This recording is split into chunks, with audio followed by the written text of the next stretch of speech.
All right, so we are back and ready to dive into something I think a lot of us struggle with, Yeah, staying consistent, for sure. especially when it comes to learning English. Yeah. You know, that feeling, right? You're super motivated for a few days, maybe even weeks, Yeah. and then life happens. Happens to the best of us.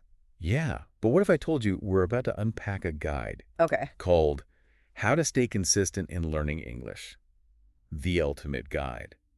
And it claims consistency is the one thing. Ooh, the ultimate guide. Yeah, the one thing separating those who succeed from those who don't. Pressure's on. Yeah, so there's no pressure for us today, but Yeah. what do you think about that? Is it really the make or break kind of thing? It really is. And it's not about some like magical talent or, secret method. Okay, It's about, like showing up day after day and making English a part of your life, even when it's not easy. so it's more about building habits than anything else. Absolutely. And that's where this guide gets really interesting. It starts with the power of goal setting, but not just any goals. Oh, okay. We're talking about SMART goals. I've heard of SMART goals, but to be honest, I always forget what the letters stand for. Oh. Can you refresh my memory? Of course, SMART stands for specific, measurable, achievable, relevant, and time-bound. Okay. So let's break that down in Yeah. the context of English learning. Okay. Saying, I want to be fluent All right. is very vague. Yeah. A SMART goal would be, I want to be able to hold a 10-minute conversation about my hobbies in English with a native speaker within 3 months. Whoa. Okay, that's way more powerful because you can already picture yourself having that conversation. Yeah. And it's measurable. Exact. Did you have the conversation or not? Yeah. No more vague feelings of, am I fluent yet? Exactly. And the guide emphasizes writing those goals down. Okay. It sounds simple, but there's something about like physically putting it on paper that makes it more real, more tangible. Maybe it's like signing a contract with yourself, like Yes. a promise Yes. to commit. I love that. So instead of just a boring to-do list, I bet it'd be even more effective to use a fun notebook. Yes. Maybe one with inspiring quotes or pictures or something. That's a great idea. Anything that makes it visually appealing and keeps you engaged. Right. And here's another key takeaway. Okay. Don't just focus on those long-term, big picture goals. Okay. Short-term goals are crucial for those little bursts of motivation that keep us going. So like, learn 5 new vocabulary words every day this week would be a short-term goal. Yes. And read an entire English novel by the end of the year would be a long-term one. Exactly. The short-term wins fuel the long-term journey. Yeah, like that. Yeah. It's about finding that balance. Yeah. The small steps that lead to big achievements. I love it. Now, the guide also mentions this idea of habit stacking, which sounds interesting. Yeah. I have to admit, I'm not entirely sure what that means. Essentially, it means piggybacking your English learning onto existing habits. Okay. So let's say you always walk your dog in the morning. Why not listen to an English podcast during that walk? Oh, I see. You're already doing the walk, so Right. you're just adding a layer of English onto it. So it's not about adding more to your already busy schedule, but rather being smart Yes, about it and making the most of the time you already have. absolutely. I could even label things around my house with their English names. You got it. I do that anyway when I organize. Exactly. Yeah. The key is to make it feel effortless, Right. almost like you're tricking yourself into learning. I like it. Speaking of tricking yourself, the guide also talks about the power of immersion, Yeah. surrounding yourself with English as much as possible. I've heard about that, but I always imagine it means I need to move to like an English-speaking country, Right. which isn't exactly an option for me right now. Yeah. Is there a way to create that immersion without booking a plane ticket? Absolutely. And the guide has some really creative suggestions. Okay. Think about your daily routine. Okay. What can you switch to English? Your phone settings, your social media, your web browser. Oh, okay. Even something as simple as watching a TV show with English subtitles can make a difference. Yeah, I do that sometimes. It's great. But I have to confess, I often get so caught up in the story Yeah. that I forget to pay attention to the subtitles. It happens. But I guess even that passive exposure is better than nothing. It's the beauty of immersion. It works on multiple levels. Okay. Even if you're not actively translating every word, your brain is still absorbing the sounds, the rhythms, the patterns of the language. It's like that saying, you are what you eat. Yes. It's you speak what you absorb. You got it. Okay. I'm convinced time to switch my phone settings to English. I love it. Speaking of pushing ourselves outside of our comfort zones, Yeah. the guide says that speaking practice is non-negotiable. Oh, yeah. But I'm willing to bet there are some listeners out there right now For sure. thinking, easier said than done. Yeah. What about that fear of making mistakes, of sounding silly? I'm Right. sure we've all been there. It's completely understandable to feel that way, but here's the thing. Yeah. Everyone makes mistakes when they're learning a language. Oh. In fact, mistakes are essential for growth. Oh. They show us where we need to improve. I guess it's like learning to ride a bike. Yes. You're going to fall a few times before you find your balance. Right. But if you never get back on that bike, you'll never learn to ride. Exactly. And the guide encourages us to reframe our thinking about mistakes. Okay. Instead of seeing them as failures, Yeah. let's see them as valuable feedback. Okay. Each mistake is an opportunity to learn and improve. So what are some practical ways that we can start incorporating speaking practice into our routines? Yeah. Even if we don't have a native speaker readily available to chat with? One of the simplest and most effective methods is to talk to yourself in English. Wait, you're telling me I should narrate my life like I'm the star of my own English language movie? Yes. That's kind of hilarious. It is. But honestly, I could see how it would help. Yeah. Get over that initial fear of speaking out loud. Exactly. And if you want to make it even more fun and challenging, Okay. try role-playing different scenarios. Oh, Pretend you're ordering food at a restaurant, so fun. asking for directions, or having a casual conversation with a friend. Okay. These are all things that we can practice in the comfort of our own homes. Love it. And hey, if you're feeling really brave, the guide also suggests looking into language exchange apps or groups. Oh, those can be fantastic resources. You can connect with native English speakers from all over the world Right. and practice having real conversations. It's a win-win. You get to improve your speaking skills, Yeah. and they get to learn about your language and culture. And let's be honest, sometimes it's just more fun to learn from a real person than from a textbook, you know? Absolutely. It's like having a built-in conversation partner, Right. someone who understands the challenges of learning a new language. And those conversations can often lead to unexpected learning moments. Oh. You might pick up on slang or idioms that you wouldn't find in a textbook. That's so true. It's like getting a glimpse into the real living language, Yeah, not just the formal academic version. exactly. Okay, so we've got goals, we've got habits, we've got immersion. We're talking, it sounds like we're building a pretty solid foundation for consistency here. Yeah. But you know what? Sometimes even with the best intentions, motivation can take a nosedive. It happens. What does our guide say about tackling those inevitable slumps? That's a great question. And the guide actually dedicates an entire section to troubleshooting motivation dips. Okay. It recognizes that life happens, and there will be times when our energy and enthusiasm for learning English might wane. I think it's so important to acknowledge that it's not about being perfect, it's about being resilient and finding ways to get back on track when we inevitably veer off course. Exactly. And the guide offers a few practical tips for those moments. Okay. First and foremost, it encourages us to reconnect with our why. Right. Why did we start learning English in the first place? Yeah. What were our goals and aspirations? Right. Sometimes simply reminding ourselves of those initial motivations can be enough to reignite our passion. It's like hitting the reset button, remembering that spark that ignited our language learning journey. Exactly. Yeah. And if that's not enough, the guide suggests finding an accountability partner. Okay. This could be a friend, a family member, a fellow language learner, anyone who can support you and help you stay on track.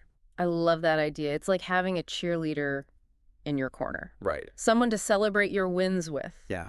And offer encouragement when you're feeling discouraged. And it works both ways. Right. You can be each other's cheerleaders, providing mutual support and motivation.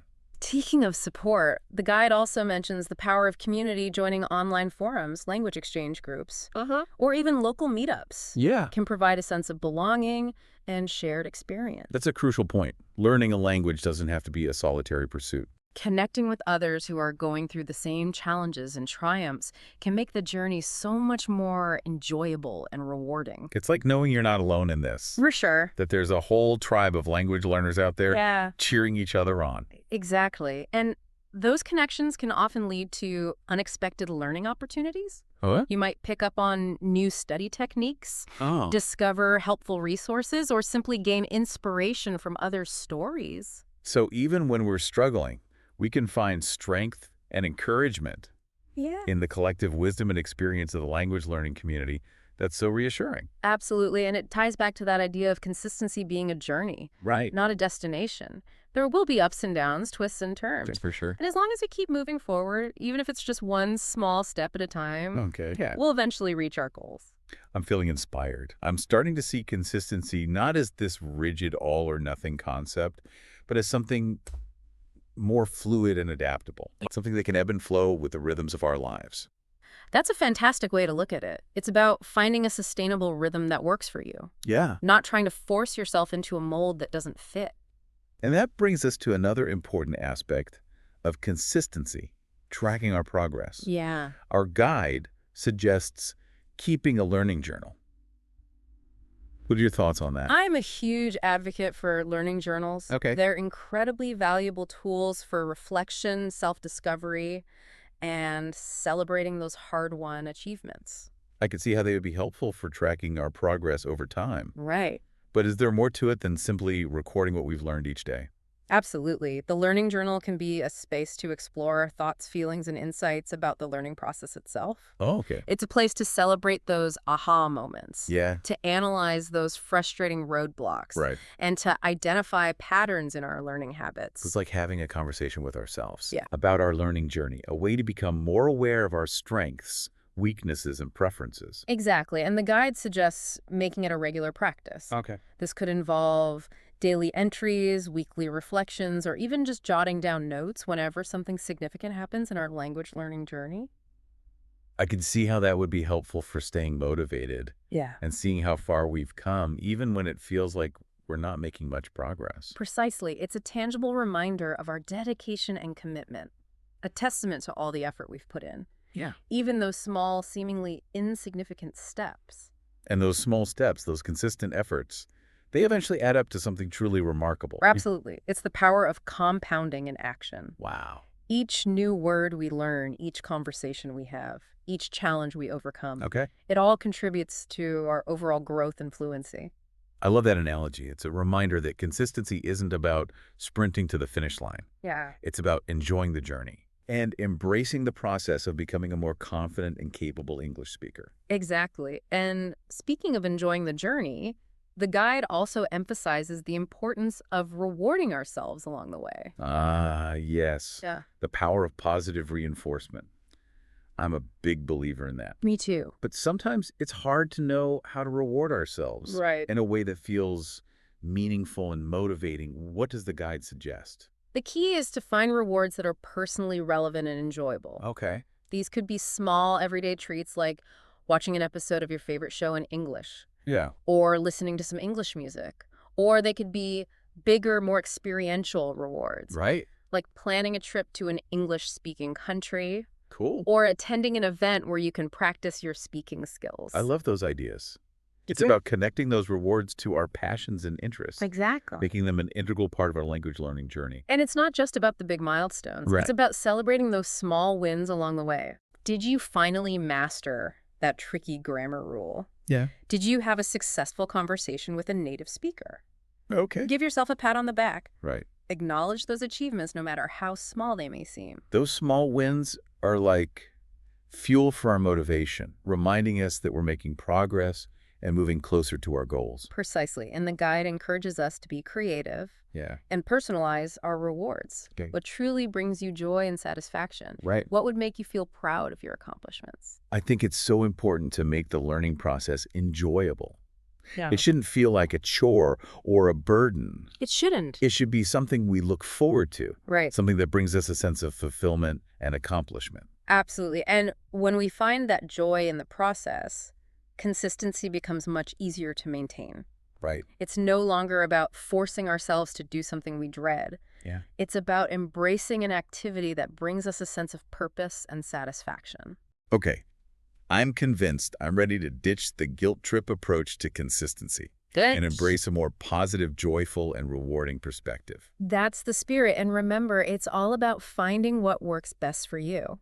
There's no one-size-fits-all approach to consistency. Right. Experiment, adapt, and personalize the strategies we've discussed to create a sustainable rhythm that supports your unique learning style and goals. You know, I think one of the most valuable takeaways from this deep dive so far is that consistency isn't just about showing up day after day. Yeah. It's about showing up with intention, Right. with awareness, and with a genuine desire to learn and grow. It's about embracing the journey, the challenges and the triumphs, Yeah. and celebrating every step along the way. Beautifully said, and it's a journey that's worth taking. Yeah, The rewards of mastering English are immense, opening doors to new experiences, relationships, and opportunities. for sure. So keep exploring, keep practicing, Okay. and keep that passion for English alive. I think that's a perfect note to end this part of our deep dive on. We've covered a lot of ground, but there's still more to explore. Yeah. When we come back, we'll delve even deeper into the psychology of consistency and uncover some powerful strategies for overcoming those mental hurdles that can sometimes hold us back. Welcome back, language learners. We're about to wrap up our deep dive into English consistency, Yeah. and I'm already feeling so much more equipped Me to either. tackle this challenge. I love that. You know, it's funny, I used to think consistency was all about willpower, Right. but this guide has really shifted my perspective. I think that's one of its greatest strengths. Yeah. It goes beyond those like surface level tips Yeah. and really delves into that underlying mindset Oh, okay. that makes consistency possible. Okay, so let's talk mindset. What are some of the key takeaways from the guide Yeah. that have helped you reframe your thinking about consistency? One thing that really resonated with me was this idea of embracing imperfection. So often we get caught up in this idea that we need to be like perfect language learners, Right. that we can't make mistakes, and that if we do, it means we're failing. Right. But the guide encourages us to like let go of that perfectionistic mindset Yeah.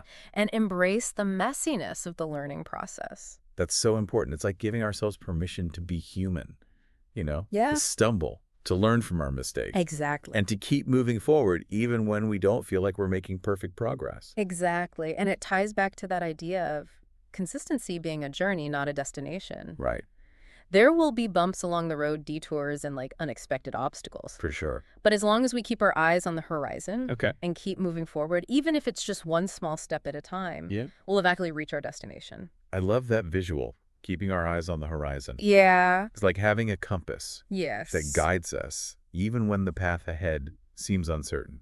And speaking of compasses, the guide also emphasizes the importance of self-awareness. It encourages us to like pay attention to our energy levels, Yeah. our moods, and our learning preferences. Okay. When are we most alert and focused? Right. What types of activities do we find most engaging? Okay. By understanding our individual rhythms and tendencies, Right. we can create a learning schedule that supports our natural flow. That makes so much sense. Yeah. It's like we're becoming detectives of our own learning habits, Yes. figuring out what works best for us, Yeah. and tailoring our approach accordingly. Yeah. No more forcing ourselves into a rigid one-size-fits-all mold. Exactly. And it's not just about our internal rhythms. Okay. It's also about paying attention to our external environment. Right. What are the distractions Mhm. that tend to derail our learning? Yeah. How can we minimize those distractions and Yes. create a more conducive learning space? I think that's such a crucial point. Yeah.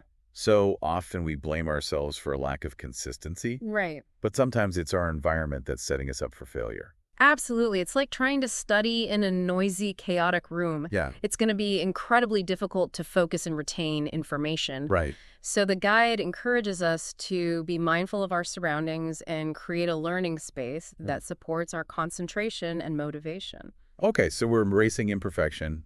We're becoming self-aware. We're optimizing our environment. Mm-hmm. It sounds like we're building a pretty solid mental foundation for consistency here. I think so. But what about those days when motivation just seems to vanish into thin air? What do we do when we hit those inevitable slumps?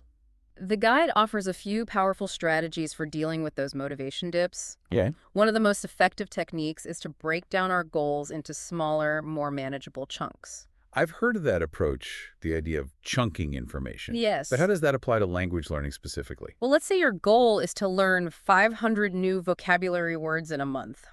Okay, that's a lot. That can feel pretty daunting, right? Yeah. But if you break it down into smaller chunks, maybe like 15, 20 words a day, Okay. it suddenly feels much more achievable. I see what you mean. Yeah. It's like taking those big, scary goals Yes. and transforming them into bite-sized pieces that are easier to digest. Exactly. And by focusing on those smaller wins, Right. we build momentum and motivation along the way. Okay. It's like climbing a mountain. If we keep our eyes fixed on the summit, it can feel like an impossible task. Yeah.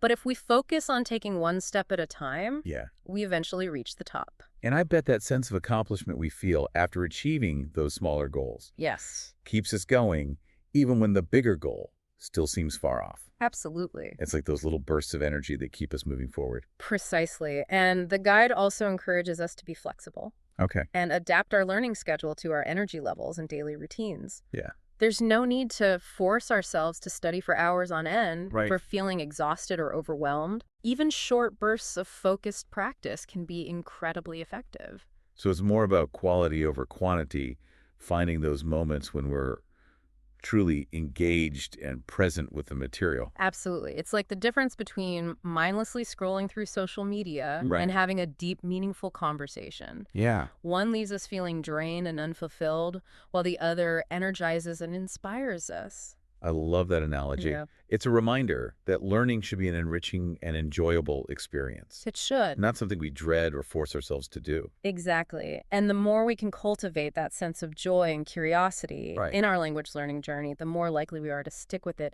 even when those inevitable challenges arise. This has been such an insightful conversation. I'm walking away with a completely new perspective on consistency. Good. It's not about being perfect.